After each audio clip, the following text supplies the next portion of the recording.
There's a bunch of devil workers in Hollywood. And there's a lot of black folks too. And they be throwing up them signs, you see them, this, that, all of them. Watch the rappers, watch them folks. It's scary. It's very scary. That devil is real.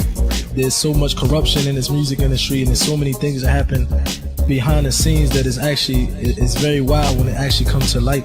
You see that most of the people that come from the music industry, in fact, they actually do some of the worst sins, and they actually become some of the worst people that ever walked the face of this earth, from starting off with good manners, but once they enter to the music industry, I seen it personally and witnessed it, they always turn to another person that they didn't even expect. And yes, I know some people personally, I won't mention their name. In a bond, because see, Jay-Z's not gay. I'll use him as an example. He's not gay, but once you reach a certain level within that weapon of mass destruction, you have to give something up. There's something that you're going to give up because you got to be down with that crew. And how do I know? Because it happened to me. That is why I'm standing here talking right now. I reached a certain level in that station.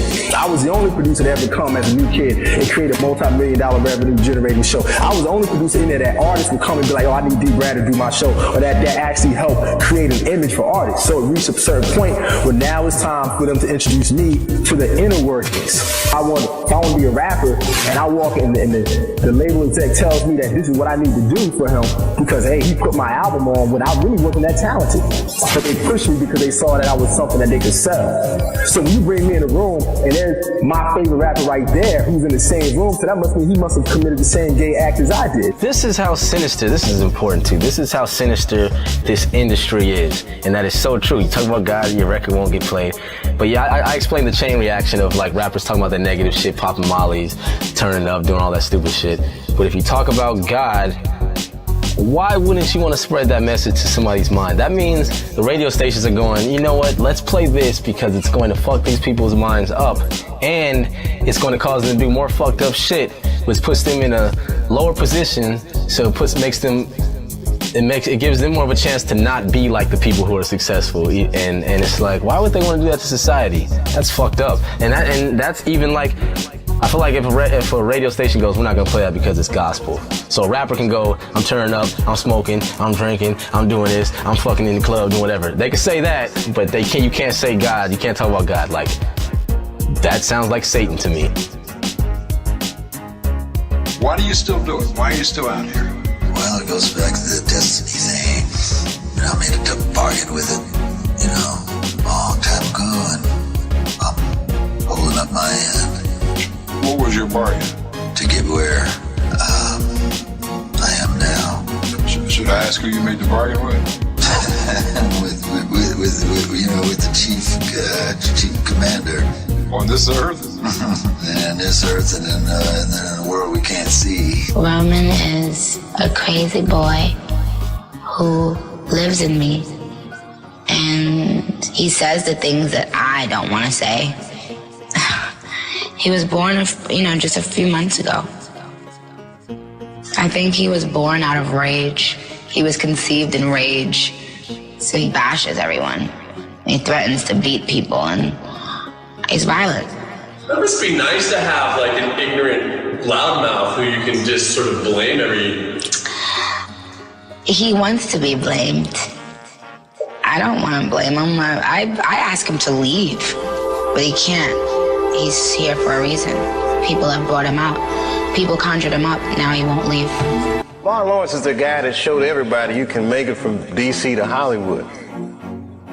And I had a personal stake in his success. Every time he did something, it made me feel inspired and really good. And he was always real nice to me. He'd sit me down, what's going on with you, baby boy?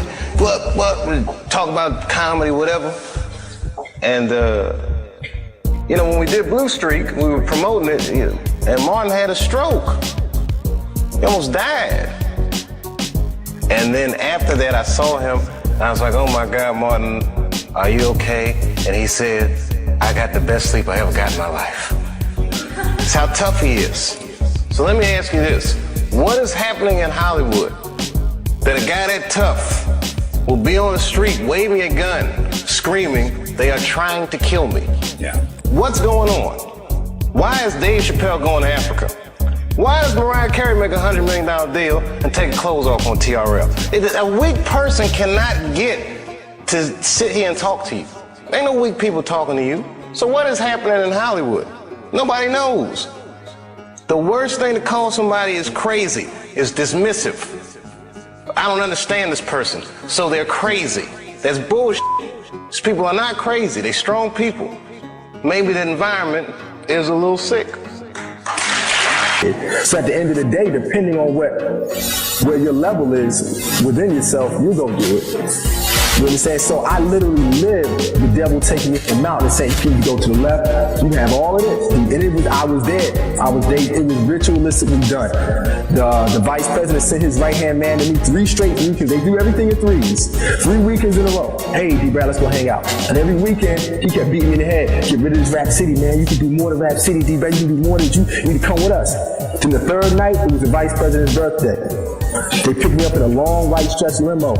We go to Joe's Uptown, up in the Bronx, in New York. We go to Joey hanging in VIP, give me everything I want. Then every time we hung out, it was the same way. Then they bring me to the back room. And in the back room, they had this long table with a white sheet set out. I mean, beautiful thing. Looked like the damn Last Supper. On one end is Derek Jeter, there's Stephon Marbury, there's Fat Joe, and I'm chilling. But the whole night, the vice president is on me like this.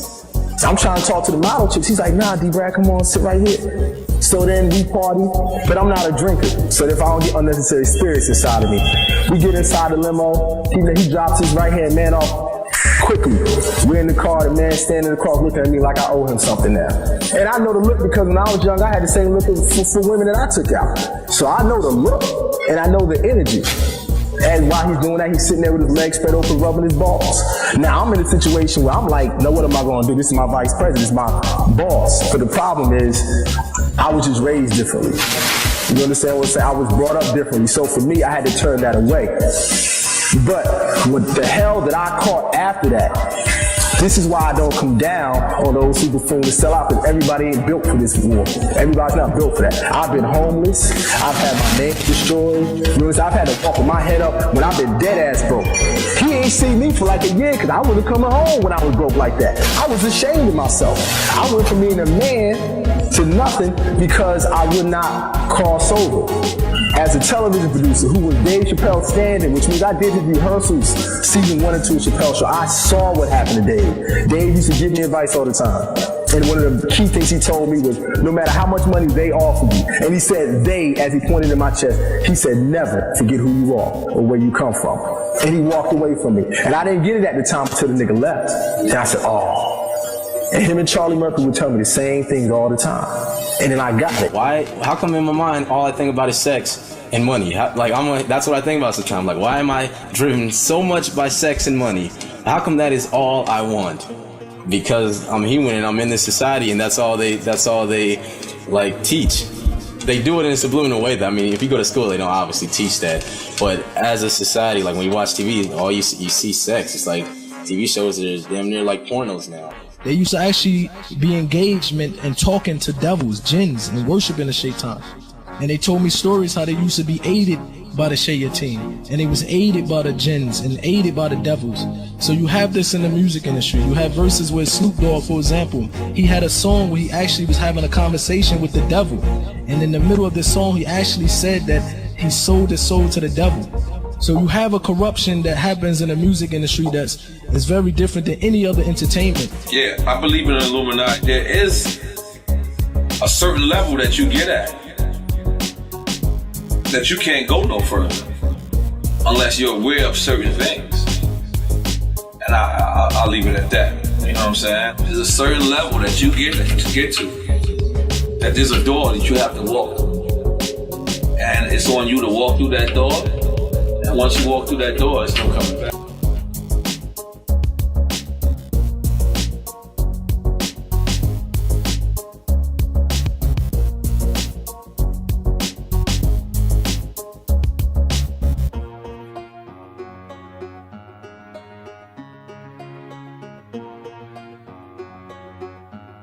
This is how sinister, this is important too, this is how sinister this industry is. And that is so true. You talk about God, your record won't get played. But yeah, I explained the chain reaction of like rappers talking about the negative shit, popping mollies, turning up, doing all that stupid shit. But if you talk about God, why wouldn't you want to spread that message to somebody's mind? That means the radio stations are going, you know what, let's play this because it's going to fuck these people's minds up. And it's going to cause them to do more fucked up shit, which puts them in a lower position, so it gives them more of a chance to not be like the people who are successful. And it's like, why would they want to do that to society? That's fucked up. And that's even like, I feel like if a radio station goes, we're not gonna play that because it's gospel. So a rapper can go, I'm turning up, I'm smoking, I'm drinking, I'm doing this, I'm fucking in the club, doing whatever. They can say that, but you can't say God, you can't talk about God. Like, that sounds like Satan to me. I kind of sang about, what was going on in my life at 15, and that's how I got introduced to the music industry. I swear I wanted to be like the Amy Grant of music. Yeah. But it didn't work out, and so And I just think that the whole idea of celebrity and fame has become really convoluted and, kind of bastardized. If your ultimate goal is to be famous, then you're gonna do a lot to get there, like sign your name in blood in a contract with the devil. Like, that's just the truth. I've seen so many people like forsake their moral code and their value systems just for a little bit of fame, and it's not worth it at the end of the day. I sold my soul to the devil. I know it's a crappy deal. Machine around us, this so-called music industry, is such a demonic thing.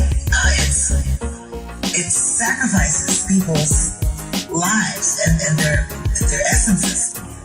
I try to live up to that. I get possessed by the spirits.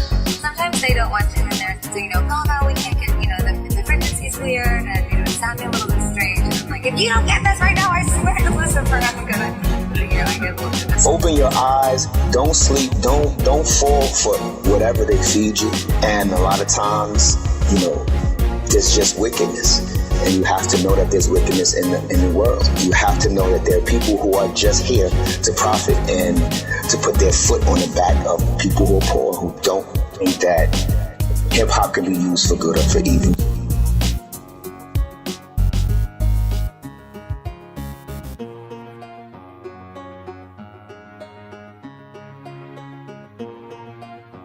I prefer the experience. Making the film is great. Right. The process is all fine, but then he's up there. Right. Everybody in the building, put your diamonds up.